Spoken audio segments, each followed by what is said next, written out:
Deputy CM Vijay Sharma आज जहां एक दिवसीय कवर्धा प्रवास पर पहुंचे हुए थे, वहीं हमारी टीम खबर योद्धा की टीम ने उनसे चर्चा भी किया और वर्तमान में जो नक्सली मूवमेंट चल रहा है और जो लगातार कार्रवाई हो रही है, इन विषयों को लेकर खबर योद्धा की टीम ने डिप्टी सीएम से चर्चा किया है। तो आखिर उन्होंने क्या कुछ कहा है, जिसे लेकर हम पहुंच रहे हैं आपके पास।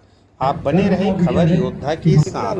ये अत्याधुनिक फोम टेंडर और वाटर टेंडर ऐसे दो अग्निशमन के हेतु वाहन हैं।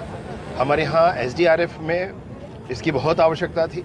पूरा जिला हमारा गन्ना के किसानों का है और इसलिए इस तरह के संसाधनों की आवश्यकता थी। मैं हृदय से धन्यवाद करता हूँ मुख्यमंत्री महोदय का। धिक्कार है ऐसी सरकार का है जिसके रहते वहाँ से हिंदुओं को या किसी भी धर्म विशेष के लोगों को धर्म के आधार पर प्रताड़ना झेलकर विस्थापित होना पड़ रहा है, कैंपों में रहना पड़ रहा है, अपने ही देश में अपने ही प्रदेश में शरणार्थी बन जा रहे हैं। इससे बड़ा दुर्भाग्य और क्या होगा। पश्चिम बंगाल की सरकार पूर्णतः विफल हो चुकी है और मैं निसंदेह ये कहना चाहता हूँ कि बंगाल में किनारे के जितने भी जिले हैं उन सारे जिलों का जो बांग्लादेश से लगते हैं उसका पूर्ण नियंत्रण राज्य केंद्र सरकार को लेना चाहिए। ये माननीय अमित शाह जी के बड़े संकल्प का परिणाम है, माननीय विष्णुदेव साय जी के मार्गदर्शन का परिणाम है। हमारे प्रदेश में नक्सलियों ने बहुत उत्पात मचाया है। कितने ही ग्रामीणों को, हजारों ग्रामीणों को विभिन्न बातों के लिए मौत के घाट उतारा है। आप लोगों को एर्राबोर की घटना याद होगी। एर्राबोर की घटना जिसमें 8 महीने के बच्चे को जिंदा जला दिया था इन लोगों ने, ये सब जानते हैं भैया। और इसलिए इसका समापन होना आवश्यक था। आज उनमें से बहुत से लोग, अधिकतम लोग ये चाहते हैं कि वो मुख्यधारा में आए, ये चाहते हैं कि वो पुनर्वास करें। उनका सरकार स्वागत करती है। उस समय गरीब का बच्चा पढ़ता था और पैसे वाले का बच्चा पास होता था। ये पीएससी था पिछला। और पीएससी में जो भूपेश बघेल जी की सरकार में हुआ है, भाजपा ने स्पष्ट कहा था हमारी सरकार बनेगी, हम दृढ़तापूर्वक सीबीआई से इसकी जांच कराएंगे। वो जांच हो रही है।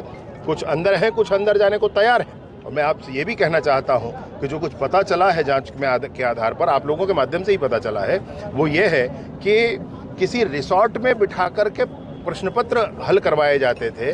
अब रिसोर्ट में बिठा करके, मतलब आपने कई प्रकार के टूरिज्म सुने होंगे, ये करप्शन का टूरिज्म है जो इन लोगों ने किया है। प्रतिभागियों के माता पिता जो सिलेक्ट होते हैं, उनके माता पिता के चेहरे पर दिखता है। माताओं के हृदय में संतुष्टि दिखती है, चेहरे पे संतुष्टि दिखती है। उन्होंने मुख्यमंत्री जी से कहा भी है कि सरकार ऐसी होनी चाहिए, परीक्षा ऐसी होनी चाहिए। इस पर भी कितनीयत डालकर अगर वो बैठे थे, इसलिए ही जो परिणाम निकला है छत्तीसगढ़ का दुर्भाग्यजनक था। वो छत्तीसगढ़ में कुछ नक्सली बच गए हैं, कितने बचे? जितने बचे हैं सबका हिसाब है। और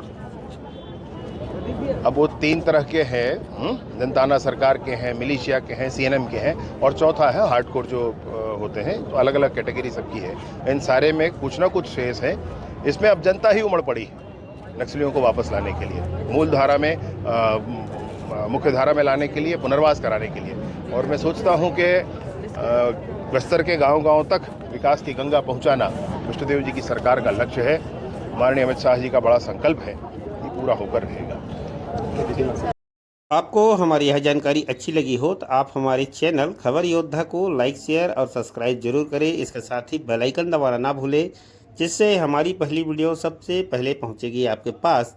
खबर योद्धा में बने रहने के लिए आप सभी का बहुत बहुत धन्यवाद। आप सभी का